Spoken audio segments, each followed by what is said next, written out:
नमस्कार बच्चों। आज हम अध्याय 6 अवकलज के अनुप्रयोग का भाग 2 देखेंगे और भाग 2 में भी आपको इस अध्याय के बहुत महत्वपूर्ण सवाल मिलेंगे जिन पर हम यहाँ पर चर्चा करेंगे। और यदि आप इन प्रश्नों का बहुत अच्छी तरीके से अभ्यास करते हैं तो निश्चित तौर पर परीक्षा में आप बहुत अच्छे तरीके से इन प्रश्नों को हल कर पाएंगे।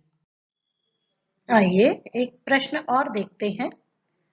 82 के ऊपर 1/4 की घात का सन्निकट मान अवकलन द्वारा ज्ञात कीजिए। यहाँ हम हल करते समय y बराबर x के ऊपर 1/4 की घात ले लेंगे क्योंकि हमारे प्रश्न में 1/4 की घात है और x जो है वो हम 82 नहीं लेंगे।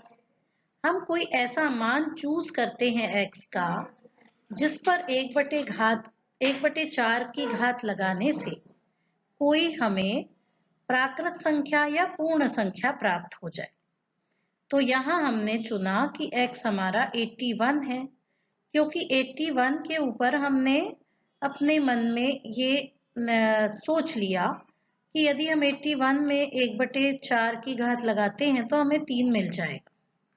और साथ ही साथ चूंकि प्रश्न में 82 दिया था तो 81 के अलावा या 81 के अलावा क्या बचा वो हम यहाँ पर देख लेंगे। तो क्या बचा, हमारे पास 1 बचा है तो उसको हम डेल x लिख लेते हैं। तो y हमें मिल गया, x हमें मिल गया और डेल x हमें मिल गया है। हमें क्या निकालना है, डेल y निकालना। तो डेल y जो है हमारा कितना है, x प्लस डेल x के ऊपर 1/4 की घात ऋण x के ऊपर 1/4 की घात।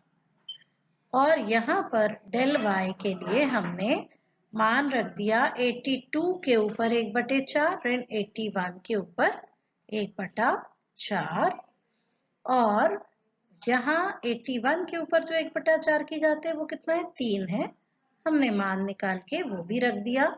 तो हमें डेल y बराबर 82 के ऊपर 1/4 की घात ऋण 3, ये समीकरण नंबर 1 मिल गया। अब चूंकि जो डेल y है वो सन्निकटतः dy के बराबर है तो अब हम dy भी ज्ञात करेंगे। तो हम कैसे ज्ञात करेंगे, dy बराबर dy/dx गुणा डेल x।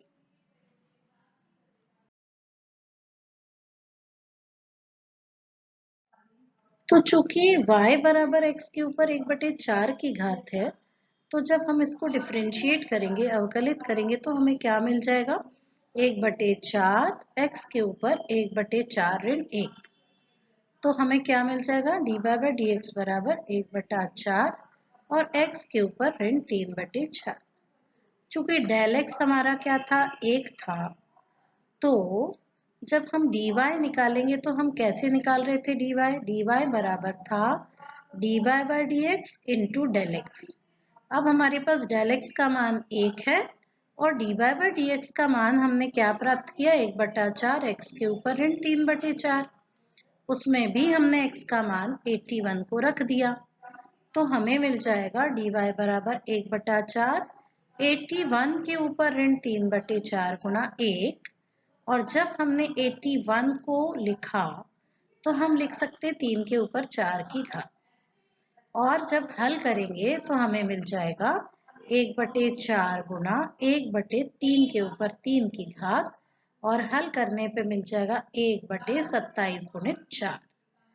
अब समीकरण 1 जो हमारा था उससे हमारे पास क्या मिल रहा था कि 82 के ऊपर 1/4 की जो घात है वो यदि हम उसमें क्या कर दें, 3 घटा रहे थे तो 1/27 गुणा 4 यानी 1/108 हमें मिल रहा था।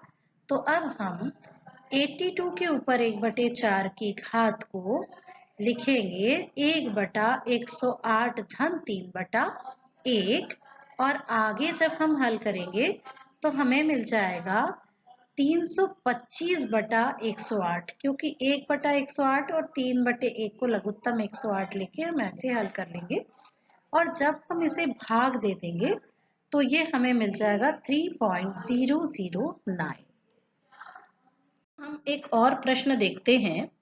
f2.01 का सन्निकट मान ज्ञात कीजिए, जहां पर fx जो है वो 4x square plus 5x plus 2 है। हल देखेंगे हम।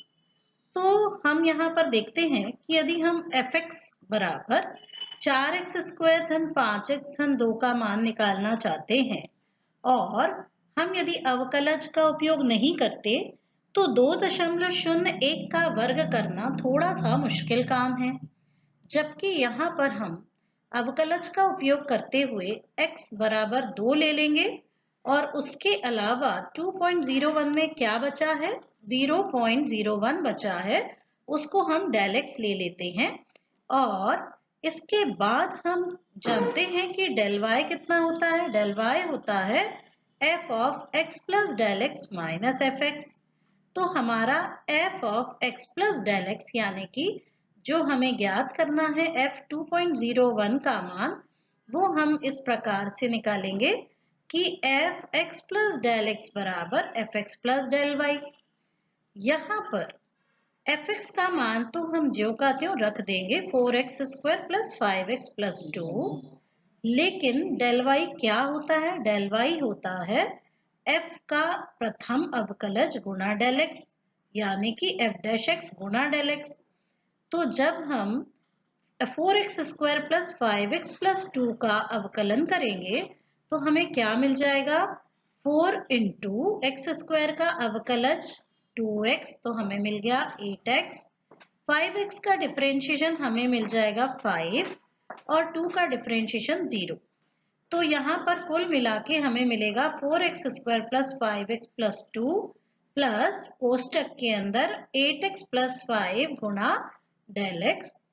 अब हम x और डेल x के मान यहाँ पर रख देते हैं तो हमें मिल जाएगा 4 इंटू 2 का square plus 5 into 2 plus 2 plus 8 into 2 plus 5 गुणा 0.01। हल करने पर हमें मिल जाएगा 16 धन 10 धन 2 धन 8 दूनी 16 और 5 हो जाएगा 21 गुणा 0.01। यहाँ पर 21 का हम 0.01 में गुणा करके क्या प्राप्त कर लेंगे, 0.21, और जब हम जोड़ देंगे तो हमें पूरी राशि मिल जाएगी 21.21।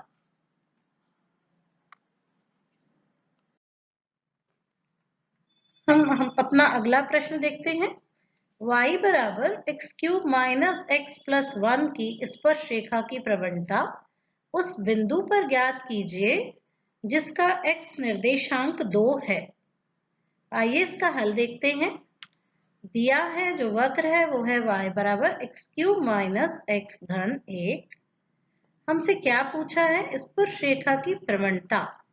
तो हम जानते हैं कि स्पर्श रेखा की प्रवणता के लिए हम y का x के सापेक्ष अवकलन करेंगे यानी कि हम dy by dx निकालेंगे।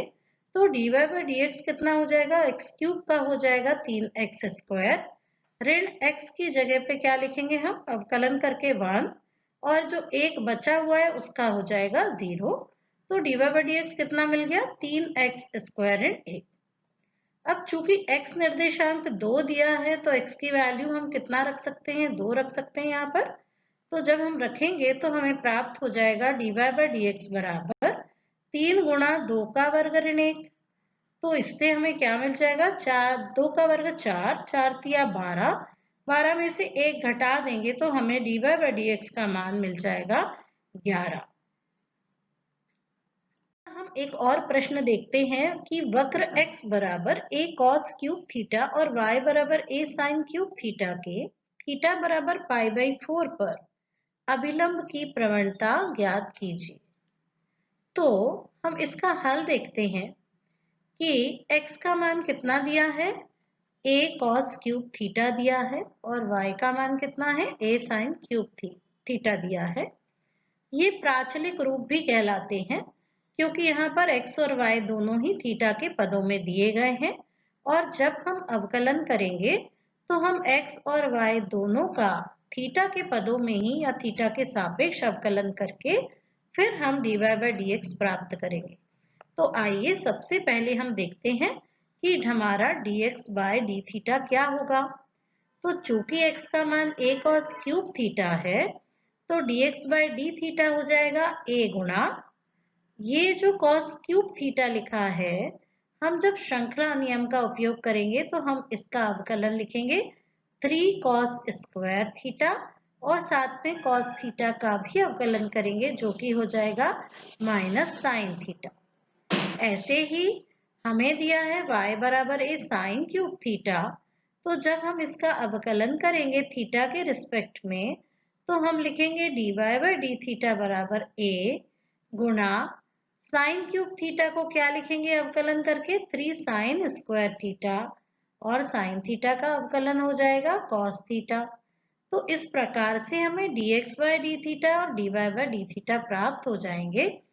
अब आगे हमें क्या चाहिए है, dy by dx। तो dy by dx हो जाएगा dy by d थीटा बटे dx by d थीटा। जब हम इन दोनों मानों को रख देंगे तो हमें मिल जाएगा 3a साइन स्क्वायर थीटा गुणा cos थीटा बटा minus 3a cos square theta गुणा साइन थीटा। तो हम देख पा रहे हैं कि यहाँ पर अंश और हर में बहुत सारे टर्म्स ऐसे हैं जो आपस में कैंसिल हो जाएंगे। 3 से 3 कैंसिल हो जाएगा, a से a कैंसिल हो जाएगा, एक cos थीटा से हर का एक cos थीटा कट जाएगा, साइन थीटा जो हर में है उससे अंश का एक साइन थीटा कट जाएगा। तो आफ्टर ऑल हमें क्या मिलेगा, माइनस साइन थीटा बटे cos थीटा मिलेगा, और हम इसको लिख सकते हैं माइनस टेन थीटा। तो हमें क्या मिला है यहाँ पर, dy by dx बराबर माइनस टेन थीटा। चूंकि हमें थीटा बराबर पाई बाई 4 पर dy by dx निकालना है, तो हम यहाँ पर थीटा की जगह पाई बाई 4 यानी कि 45 डिग्री रख देंगे। तो हम सभी ये अच्छी तरीके से जानते हैं कि tan 45 जो होता है वो 1 होता है, और यहाँ पर माइनस का साइन पहले से ही लगा है, तो हमारे पास क्या हो जाएगा, dy by dx बराबर माइनस 1 हो जाएगा। अब क्योंकि ये जो हमने निकाला है dy by dx, ये स्पर्श रेखा की प्रवणता होती है, और प्रश्न में अभिलंब की प्रवणता पूछी गई है, तो स्पर्श रेखा की प्रवणता और अभिलंब की प्रवणता दोनों का गुणा करोगे तो -1 आना चाहिए, या हम ये कह सकते हैं कि अभिलंब की प्रवणता बराबर -1 बटा स्पर्श रेखा की प्रवणता। तो स्पर्श रेखा की प्रवणता है dy by dx, तो हम लिख सकते हैं -1 बटा dy by dx, और dy by dx का मान हमने कितना प्राप्त किया है, -1। तो हमारे पास जो उत्तर आएगा वो आ जाएगा -1। ठीक है, -1 अपॉन -1 दैट इज 1। उच्चतम न्यूनतम से संबंधित एक प्रश्न देखते हैं। ऐसी दो धन संख्याएं x और y ज्ञात कीजिए ताकि x प्लस वाई बराबर 60 और xy³ उच्चतम हो। तो इस प्रश्न को हल करने के लिए दिया गया है x प्लस वाई बराबर 60। तो यहाँ से हम y का मान प्राप्त कर लेते हैं, जो कि क्या मिलेगा हमें, 60 ऋण x। और क्योंकि फलन हमारा xy³ है, तो हम फलन को x के पदों में ज्ञात कर लेते हैं। तो हमारा fx हो जाएगा x गुणा 60 ऋण x का होल क्यूब। अब क्योंकि हमें उच्चतम ज्ञात करना है, तो हमारे जो चरण है उसमें पहला चरण ये होता है कि हम f' प्राप्त करें। तो f' कैसे प्राप्त करेंगे, ये दो पदों का गुणनफल यहाँ पर हमें दिया गया है। तो जब हम इसको अवकलन करेंगे तो पहला फलन ज्यों का त्यों, दूसरे का अवकलन, और दूसरा ज्यों का त्यों पहले का अवकलन कर देंगे। इससे कि हमें क्या मिल जाएगा, f' बराबर x गुणा 3 गुणा 60 ऋण x का होल स्क्वायर गुणा ऋण x का अवकलन ऋण 1 धन 60 ऋण x का होल क्यूब ज्यों का त्यों और x का डिफरेंशिएशन 1। और आगे जब हम इसे हल करके 0 के बराबर लिखेंगे तो हमें क्या मिल जाएगा, 3x गुणा 60 ऋण x का होल स्क्वायर, इसमें ऋण भी लग जाएगा, प्लस 60 ऋण x का होल क्यूब बराबर 0। और जब हम 60 ऋण x के होल स्क्वायर को बाहर निकाल लेते हैं ब्रैकेट से, तो हमें मिलेगा ब्रैकेट के अंदर ऋण 3x धन 60 ऋण x बराबर 0। जब हम हल करेंगे तो हमें क्या प्राप्त हो जाएगा, 60 ऋण x का होल स्क्वायर गुणा 60 ऋण 4x और बराबर में क्या है, 0 है। तो इसका मतलब ये हुआ कि या तो 60 ऋण x 0 है या फिर 60 ऋण 4x 0 है। तो इससे हमें x के दो मान प्राप्त हो जाएंगे, x बराबर 60 या 4x बराबर 60। तो यहाँ पर x का मान 60 या फिर 4x बराबर 60 से हमें मिल जाएगा x का मान 15।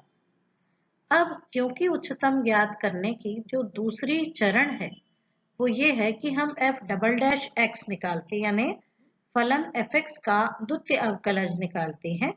तो हम द्वितीय अवकलज किसका निकालेंगे, 60 माइनस एक्स होल स्क्वायर गुणा 60 ऋण 4x का निकालेंगे। तो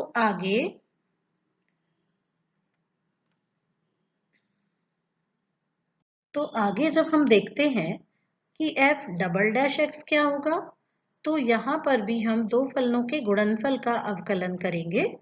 तो हमारे पास मिल जाएगा f डबल डैश x बराबर 60 ऋण x का होल स्क्वायर गुणा ऋण 4, क्योंकि 60 ऋण 4x का जो अवकलन है वो हो जाएगा ऋण 4 धन 60 ऋण 4x ज्यों का त्यों।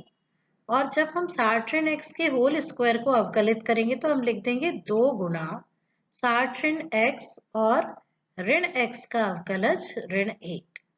आगे जब हम हल करेंगे तो हमें मिलेगा f डबल डैश x बराबर 60 ऋण x को हम कॉमन ले लेंगे, तो ब्रैकेट के अंदर हमें मिलेगा 60 ऋण x गुणा ऋण 4 धन हमें मिल जाएगा ऋण 2 गुणा 60 ऋण 4x। तो जब हम आगे हल करेंगे तो हमें मिलेगा 60 ऋण x ब्रैकेट के बाहर और अंदर हमें मिल जाएगा ऋण 240 धन 4x ऋण 120 धन 8x। और जब हम इसे हल कर लेंगे तो हमें मिल जाएगा 60 ऋण x गुणा 12x ऋण 360। अब यदि हम x का मान 15 रखते हैं तो f डबल डैश x हमें क्या प्राप्त हो जाएगा, हमें f डबल डैश x प्राप्त हो जाएगा 60 ऋण 15 गुणा 12 गुणा 15 ऋण 360, जिसका कि हल जो है हमें प्राप्त हो जाएगा 45 गुणा ऋण 180, जो कि ऋणात्मक है। अतः x बराबर 15 पर फलन उच्चतम होगा और फलन का मान जो है उसके लिए x जो है वो तो 15 रहेगा और प्रश्न में पूछा गया है कि y क्या होगा, तो y बराबर हो जाएगा 60 ऋण 15 जो कि 45 होगा। आइए राशियों के परिवर्तन की दर को हम एक उदाहरण से समझते हैं। यहाँ हमारे पास एक उदाहरण है, एक घन का आयतन 9 सेंटीमीटर क्यूब प्रति सेकंड की दर से बढ़ रहा है। यदि इसके कोर की लंबाई 10 सेंटीमीटर है तो इसके पृष्ठ का क्षेत्रफल किस दर से बढ़ रहा है। आइए इसका हल देखते हैं। मान लीजिए कि घन के कोर की लंबाई जो है वो x सेंटीमीटर है और यदि हम घन के आयतन को v से प्रदर्शित कर रहे हैं तथा पृष्ठ के क्षेत्रफल को s के द्वारा प्रदर्शित करते हैं, तो v बराबर क्या होगा, v बराबर x क्यूब होगा, क्योंकि घन का आयतन उसके कोर का घन होता है। इसी प्रकार से उसका जो पृष्ठ क्षेत्रफल है उसका सूत्र होता है s बराबर 6a स्क्वायर। यहाँ पर a की जगह पर हमने क्या माना है, x लिया है कोर की लंबाई, तो हम लिखेंगे s बराबर 6x स्क्वायर। और साथ ही साथ जो x है वो समय t का फलन है। तो यहाँ जब हम अवकलन करेंगे तो dv बटा dt बराबर क्या हो जाएगा, d बटा dt और v की जगह हम x क्यूब लिख देंगे आगे जब हम इसे हल करेंगे तो हम श्रृंखला नियम का उपयोग करेंगे और श्रृंखला नियम का उपयोग करते हुए हम देखते हैं कि dv बटा dt बराबर dx क्यूब बटा dx इंटू dx बटा dt। तो हम यहाँ देख रहे हैं कि जब हम x क्यूब का डिफरेंशिएशन करेंगे तो हमें क्या मिलेगा 3x स्क्वायर और dx बटा dt ज्यों का त्यों रहेगा। साथ ही साथ प्रश्न को हम फिर से देखते हैं कि घन का आयतन 9 सेंटीमीटर क्यूब प्रति सेकंड की दर से बढ़ रहा है, अर्थात dv बटा dt कितना है 9 है। इसे भी हम यहाँ रख देते हैं और वैल्यू रखने के बाद हमें क्या प्राप्त होगा 9 बटा 3x स्क्वायर बराबर dx बटे dt। जब हम इसे s यानी पृष्ठ क्षेत्रफल की बात में वैल्यू रखेंगे तो हमें मिलेगा s बराबर 6x स्क्वायर और जब हम इसे डिफरेंशिएट करेंगे तो ds बटा dt बराबर हमें मिल जाएगा 6 into D by D T x square.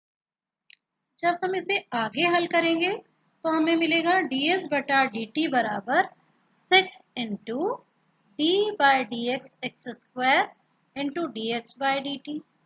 और आगे जब हम इसे हल करेंगे तो एक्स स्क्वायर का डिफरेंशिएशन हमें प्राप्त होगा 2x, 6 से हम उसे गुणा करेंगे तो हमें मिल जाएगा 12x।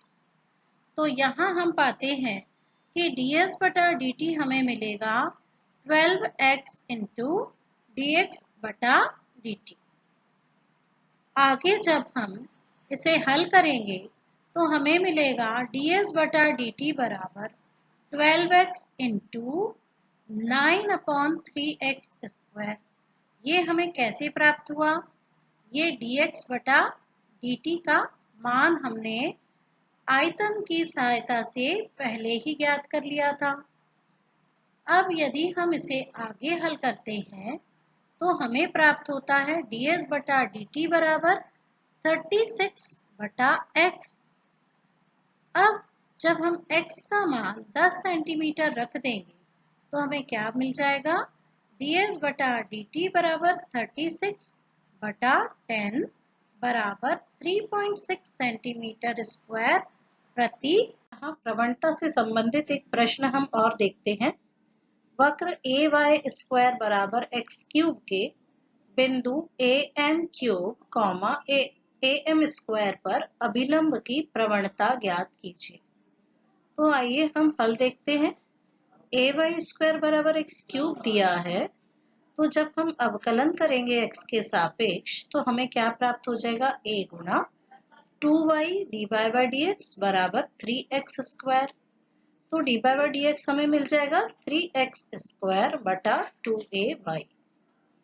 जब हम x और y के मान रखेंगे तो हमें क्या मिल जाएगा d y by d x बराबर 3 बटा 2 a m क्यूब का होल स्क्वायर, जिससे कि हमें मिलेगा a स्क्वायर m के ऊपर 6 की घात। और ऐसे ही y का मान हम रख देंगे a m स्क्वायर तो हमें मिल जाएगा यहाँ पर a गुना m स्क्वायर हर में। तो d y by d x क्या प्राप्त हो जाएगा, क्योंकि m स्क्वायर से m के ऊपर 6 की पावर को जब हम हल करेंगे तो हमारे पास हो जाएगा m के ऊपर 4 की घात और ऊपर से दोनों a नीचे यानी हर वाले दोनों a से कैंसिल हो जाएंगे। तो d y by d x बराबर 3 बटा 2 m के ऊपर 4 बचा। चूंकि d y by d x जो है स्पर्श रेखा की प्रवणता है और हमें क्या ज्ञात करना है अभिलंब की प्रवणता। तो अभिलंब की प्रवणता कितनी होती है -1 बटा d y by d x. तो यहाँ पर जब हम d y by d x का मान 3 बटा 2 m के ऊपर 4 की घात रख देंगे तो हमें अभिलंब की प्रवणता मिल जाएगी -2 बटा 3 गुना m के ऊपर 4 की घात। आइए स्पर्श रेखाओं से संबंधित एक प्रश्न और देखते हैं।